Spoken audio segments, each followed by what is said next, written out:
नमस्कार दोस्तों, मैं हूं अनुपमा और आपका स्वागत है हमारे चैनल प्रवाह में। दोस्तों, आज की इस वीडियो में हम बात करेंगे शिक्षा मनोविज्ञान के इतिहास की।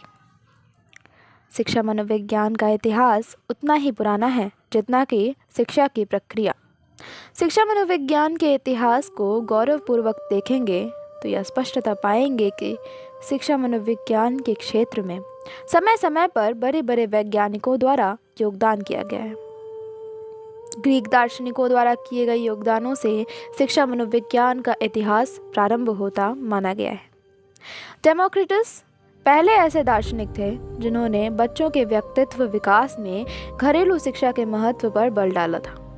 4वीं शताब्दी में प्लेटो तथा अरस्तु ने शिक्षा की एक विशेष पद्धति का विकास किया तथा उसमें मनोवैज्ञानिक नियमों एवं सिद्धांतों के महत्व की भूमिका पर बल डाला। अरस्तु ने उस समय शिक्षा के विभिन्न पहलुओं पर विशेष रूप से प्रकाश डाला। अरस्तु मस्तिष्क के फैक्चुअल थ्योरी में विश्वास रखकर शिक्षा में मनोवैज्ञानिक नियमों एवं सिद्धांतों की उपयोगिता पर बल डालते थे। बाद में अरस्तु के शिक्षा सिद्धांत को परिमार्जित कर अधिक उन्नत बनाया गया। जॉन लॉक, जो एक प्रमुख अनुभववादी थे, उस समय उन्होंने महत्वपूर्ण फैक्चुअल थ्योरी की आलोचनात्मक समीक्षा की। आलोचना के बावजूद फैक्चुअल थ्योरी का प्रभाव शिक्षा पर काफ़ी पड़ा।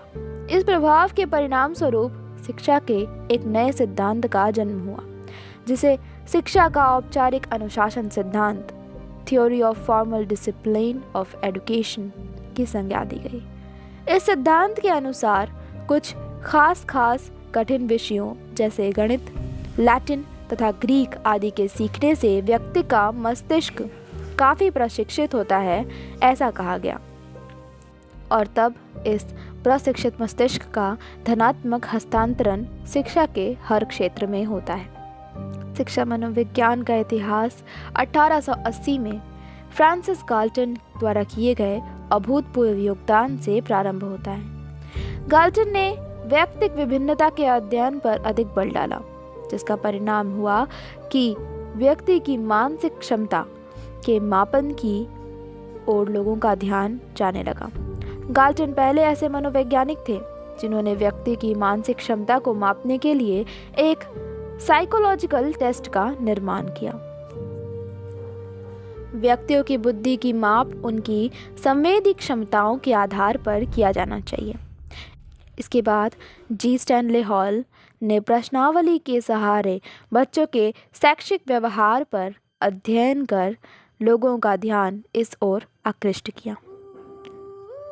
जॉन डीवी, जो सचमुच में मनोविज्ञान के व्यवहारिक उपयोग पहलू के अग्रणी थे, उन्होंने 1994 में शिकागो विश्वविद्यालय में पहली बृहद शिक्षा मनोविज्ञान की लेबोरेटरी की स्थापना की। बाद में उन्होंने कोलंबिया विश्वविद्यालय में जाकर वहां भी अपनी इस नवीन एवं महत्वपूर्ण कार्य पर शोध किए और उसे आगे बढ़ाया। डीवी का मत था कि उच्चतम शिक्षा वही है जो बच्चों पर संपूर्ण ढंग से बल डालती हो और वातावरण के साथ बच्चों के समायोजन के महत्व को भी समझता हो। उन्होंने यह स्पष्ट किया कि शिक्षकों को सिर्फ बच्चों को किसी शैक्षिक विषय का ज्ञान ही देना पर्याप्त नहीं है, बल्कि उनमें यह भाव भी पैदा करना चाहिए कि उस विषय पर किस तरह से सोचना चाहिए और स्कूल के बाहर के वातावरण के साथ किस ढंग से समायोजन किया जाना चाहिए। 20वीं शताब्दी के प्रारंभ में शिक्षा मनोविज्ञान के क्षेत्र में अल्फ्रेड बीने द्वारा एक महत्वपूर्ण योगदान किया गया। इन्होंने बालकों की बुद्धि मापने के लिए सबसे पहला बुद्धि परीक्षण यानी इंटेलिजेंस टेस्ट का निर्माण किया। 1922 में थॉर्नडाइक के अंक गणित की शिक्षा देने के लिए 7 प्रमुख नियमों का भी प्रतिपादन किया, जो शिक्षा मनोविज्ञान के लिए आज भी एक अभूतपूर्व योगदान माना गया है। उन्होंने इस बात से इनकार किया कि बुद्धि में कोई सामान्य मानसिक क्षमता जैसी चीज़ होती है। उन्होंने अपना एक नया बुद्धि परीक्षण बनाया जिसे CAVD परीक्षण टेस्ट कहा गया। इस बुद्धि परीक्षण में 4 उप परीक्षण थे: कंप्लीशन, अरिथमेटिक रीजनिंग, वोकैबुलरी और डायरेक्शन। सच पूछा जाए तो थॉर्नडाइक के महत्वपूर्ण योगदान से ही शिक्षा मनोविज्ञान का वैज्ञानिक काल प्रारंभ होता है।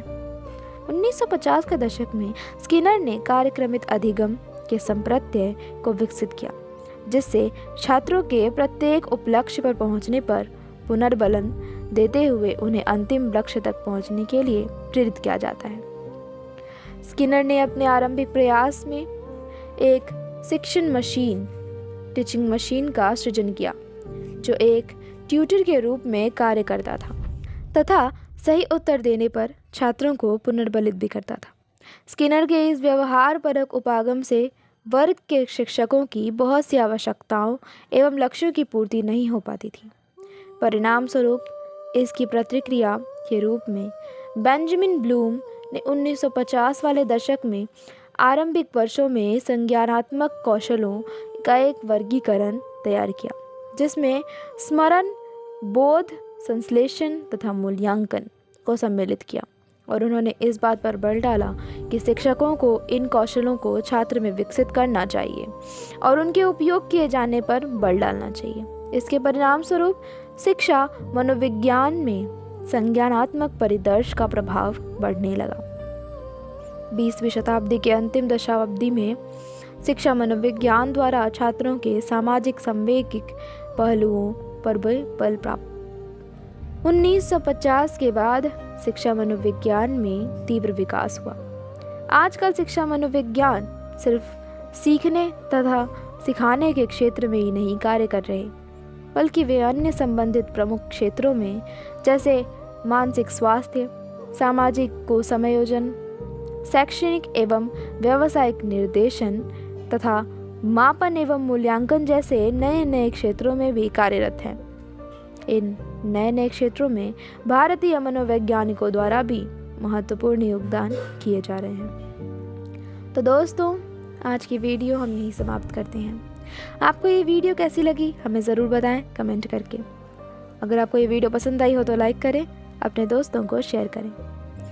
मिलती हूँ आपसे अगले वीडियो में शिक्षा मनोविज्ञान के उद्देश्य के साथ। तब तक के लिए नमस्कार।